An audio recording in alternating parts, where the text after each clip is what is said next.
पत्नी जी, जब मेरे घर वाले तुम्हें अपना नहीं मानते हैं तो तुम क्यों इतना परेशान होती हो उन लोगों के लिए? एक दिन परेशान होकर विभु ने माँ से गुजारिश की, अम्मा, काम वाली गई तो कम से कम घर के नौकरों में से किसी एक को कहो कि सब्जी कटवाना, आटा गुथवाने में नीरा की मदद करे। आजकल धर्म तो रहा ही नहीं, जात बिरादरी जैसी बात तो भूल ही गए हैं। अब क्या बिना नहाए धोई नौकर चौके में घुसेंगे? अम्मा ने कहा। इस पर विभु का सर ऊंचा हो गया। अम्मा, दोनों भाभियां मुझसे उम्र में बड़ी हैं, इसलिए उनके बारे में कुछ नहीं कहता, पर मीता तो थोड़ा बहुत घर गृहस्थी के कामों में हाथ बटा सकती है। कभी आपने सोचा है आपके लाड प्यार ने वह कितना बिगड़ती जा रही है? इसे भी तो दूसरे घर जाना है। क्या यह ठीक है कि घर में सभी औरतें हाथ पर हाथ धरे बैठी रहें और बेचारी नीरा ही घर के कामों में जुटी रहे? तो किसने कहा है इसे नौकरी करने के लिए? घर में इतना कुछ है कि आने वाली 7 पुश्तें खा सकती है। वैसे माँ, है तो यह छोटे मुंह बड़ी बात, पर हम भी तो मीता को इसीलिए पढ़ा रहे हैं ना कि वह स्वावलंबी बने। अगर उसकी ससुराल में लोग भी उसके साथ वैसा ही सलूक करें जैसा आप लोग मीरा के साथ करते हो तो कैसा लगेगा आपको? मीरा की तुलना नीरा से करने का अधिकार किसने दिया तुझे? वह किसी छोटे घर की बेटी नहीं है। बेटे के सधे हुए आग्रह के स्वर को तिरस्कार की पौनी धारा से पलटती हुई अम्मा चीखीं। विभु उसके बाद एक पल भी नहीं रुके थे। नीरा को लगभग घसीटते हुए घर से लेकर चले गए थे। बैंक से कर्जा लेकर नया घर बनवाया और एक नई गृहस्थी बसा ली दोनों ने। एक मारुति जैन गाड़ी भी किस्तों पर ले ली, लेकिन नीरा खुश नहीं थी। बार बार यही कहती, मेरी वजह से तुम्हारा घर छूटा। विभु उसे समझाता, जहाँ तुम्हारे लिए कोई जगह नहीं, वहाँ अपनी जगह बनाने के लिए क्यों परेशान होती हो? 6 महीने बीत गए। प्रसव पीड़ा से छटपटाती नीरा अस्पताल पहुंची। ससुराल से कोई नहीं आया। सहकर्मी डॉक्टरों ने देखभाल में कोई कमी नहीं रखी थी। माँ, पापा और रोहित एक पल के लिए भी वहाँ से नहीं हटे थे। फिर भी नीरा के मन में एक कसक थी। कितना अच्छा होता अगर विभू के घर से भी कोई आता, उसके सिहराने खड़ा होता। नामकरण वाले दिन उमा देवी दीदी अपने दोनों बेटों के साथ आई थी। उम्र में वह विभू से 10 साल की बड़ी थी, फिर भी वह नीरा से हम उम्र सहेलियों की तरह ही मिली। पर जब अम्मा, भैया, भाभी में से कोई नहीं आया तो रीना की रुलाई का बांध फूट पड़ा। वह उमा दीदी के कंधे पर सर रखकर बोली, दीदी, मैं तो सोचती थी बच्चे के आने के बाद सारी दूरियां अपने आप मिटती चली जाएंगी, पर ऐसा कुछ भी तो नहीं हुआ। 1.25 महीने बाद मुन्ना को लेकर उसकी चौखट पर पहुंची नीरा, जहां से कभी अपमानित होकर वह लौटी थी। विभु ने उसे रोकना चाहा, पर वह नहीं मानी। देर सवेर बेटे के लिए तो मुंह चाट सकता है, बहू तो पराए घर की होती है, उसे तो स्वयं ही परिवार में जगह बनानी होती है। यही विचार था मन में। वह ससुराल पहुंची तो अम्मा घर में नहीं थी। दरवाजे पर ही बड़ी भाभी की 6 साल की बिटिया सलोनी और ननद मीता मिल गई। देखते ही अपरिचय के भाव तेज आए थे। मीता तो अंदर चली गई।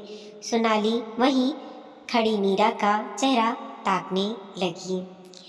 पहचाना नहीं क्या सोनू, मैं तुम्हारी चाची। नीरा नाम सुनते ही वह डर कर और पीछे हट गई तो उसने स्वयं मुन्ने को पलंग पर लिटा दिया और सोनाली को पुकारा। नन्हे मुन्ने से नहीं खिलाओगी?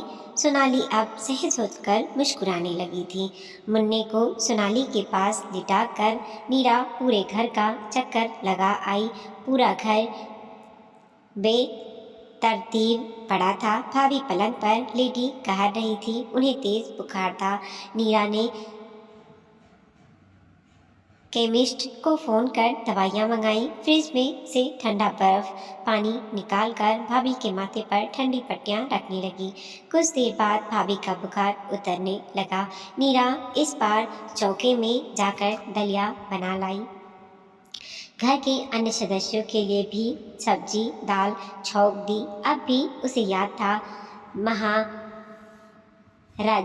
के हाथ का पका खाना। अम्मा नहीं खाती हैं। 12 बज चुके थे। भाभी की तबीयत थोड़ी सुधरने लगी थी। अम्मा अभी तक नहीं लौटी थी। नीरा ने डोंगे में दलिया पलटकर उसमें दूध डाला और भाभी के पास जा बैठी। भाभी की आंखों में इसने झलक आया था। मीता अब भी तुनकी हुई थी।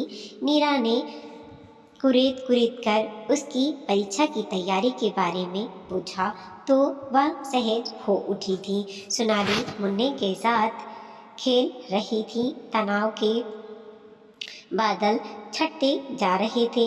इतने में अम्मा आती दिखाई दी। अम्मा की बेरुखी अब भी पहले की तरह कायम थी। उन्होंने एक उड़ती सी नज़र मुन्ने और नीरा पर डाली।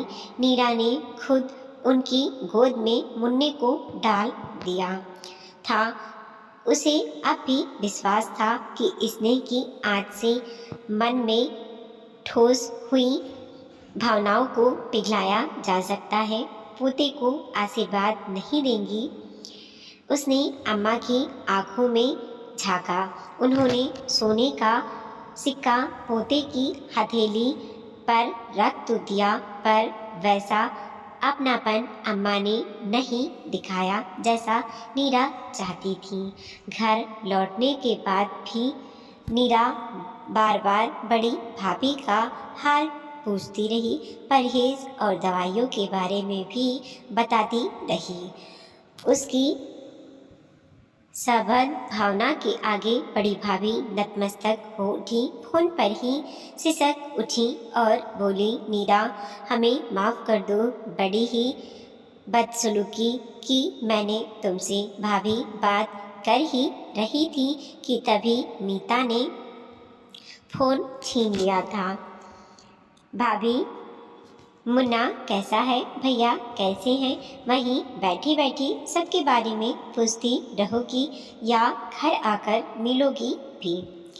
उस दिन के बाद से मीता और सोनाली जब भी समय मिलता मुन्ने को खिलाने पहुंच जाती। भाभी फ़ोन पर ही मुन्ने की परवरिश की हिदायत देती रहती। कभी कभी अम्मा से छिपकर मुन्ने के लिए सौफी मिश्री की भुनी और नीरा के लिए पिस्ते बादाम की कतली भी बच्चों के हाथ भिजवा देती। धीरे धीरे विभू के परिजनों से नीरा की दूरियां सिमटने लगी थी, पर उसे तो अम्मा के पास पहुंचना था। परिवार की धुरी तो वही थी। अचानक अम्मा की कहराहट ने मीरा को अतीत के झकोरे से खींचकर वर्तमान में लापटका। सामने ECG मशीन का मॉनिटर उनके हृदय की धड़कनों का संकेत दे रहा था। एकाएक अम्मा की सांस फूलने लगी। शरीर पसीने पसीने हो गया। घर के सभी सदस्य घबरा गए थे। मीता जोर जोर से रोने लगी। 3 भाई उसे सहारा दे रहे थे। मजली भाभी भी 2 दिन पहले ही पहुंची थी। डॉक्टर ने नीरा को कमरे में बुलाकर बताया, स्थिति नाजुक है, फौरन ऑपरेशन करना पड़ेगा। पैसे जमा करवा लीजिए। अगले कुछ पलों में नीरा डॉक्टर शेखावत के साथ ऑपरेशन थिएटर में थी। विभू दोनों भाइयों के साथ बाहर चहलकदमी कर रहे थे। बड़ी भाभी मुन्ना को गोद में लिए हैरान परेशान सी इधर उधर डोल रही थी। माँ के दूध पर पलने वाला बच्चा 3 घंटे से सिसक रहा था। कुछ ही देर में तीनों भाई, दोनों भाभियाँ, उमा दीदी, मीता बाहर लगे पेड़ के छाए में बैठ गई। भाभी गहरे मौन सागर में डूबी सी गई थी। मीता उन्हें सचेत करती हुई बोली, क्या सोच रही हो भाभी? लंबी सांस देकर भाभी बोली, कहने को तो अम्मा की 3 बहुएं हैं, पर हर जगह हर समय नीरा अपनी जगह खुद बना लेती है। बेचारी बिना रुके हर वक्त दौड़ा भागा करती रहती है, फिर भी उठते बैठते अम्मा उसे कोसती रहती हैं। सच, हम सब ने उसके बारे में कितना गलत धारणा बनाई हुई थी। ऑपरेशन थिएटर से जब अम्मा को स्पेशल वार्ड में लाया गया, तब तक सांझ घिर आई थी। नीरा मुन्ने को लेकर घर चली गई थी। भूख से बिलखता बिलखता बच्चा रो रो कर हल्का कान हो उठा था। संक्रमण की वजह से किसी को भी अम्मा से मिलने की अनुमति नहीं थी। गहरी नींद के नशे में उनके जागते दिमाग में विचारों के बादल उमड़ घुमड़ रहे थे। अम्मा ने लड़खड़ाती आवाज में नीरा का नाम लिया तो सभी उनके इर्द गिर्द सिमट आए थे। टूटते स्वर में वह बोली, नीरा कहाँ है? कमजोर सी फिर से आंखें मूंदने लगी थीं। अगले दिन थोड़ी हालत सुधरी तो उन्होंने विभूक से कहा, मैं नीरा से मिलना चाहती हूँ। मैंने उसका बड़ा ही अनादर किया और उसकी आंखों से टप टप आंसू गिरने लगे। दौर पर आई सुहागिन का किरदार निरादर किया। अम्मा दुखी मन से कहने लगी, मैंने तो उसे आशीर्वाद तक नहीं दिया और उसने मुझे जीवन दान दे दिया। माँ की बातों का उसकी संतान कभी बुरा नहीं मानती। विभू बोला, इन 3 सालों में मुझसे ज़्यादा तो वह तुम्हारे लिए छटपटाती रही है। अम्मा, उस रात अम्मा को बहुत अच्छी नींद आई। सुबह की किरण के साथ जब कमरे का पर्दा सरका तो पूरा कमरा गुलाब की सुगंध से महक उठा।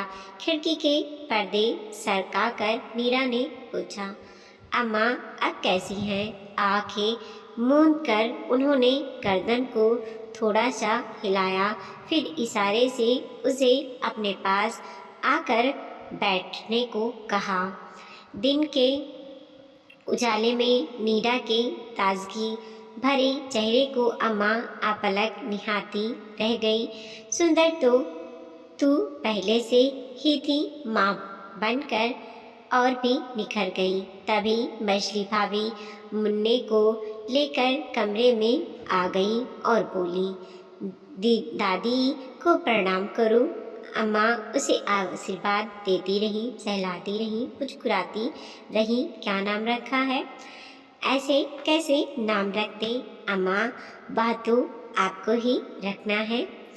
नीरा ने आदर भरे भाव से कहा तो अम्मा खुद को अपराधीन समझने लगी। हृदय की पीड़ा के तिनकों को आंसुओं से बुहारते हुए वह दृढ़ स्वर में बोली, इस रविवार को मुन्ने का नामकरण समारोह हम सब मिलकर अपने घर पर मनाएंगे।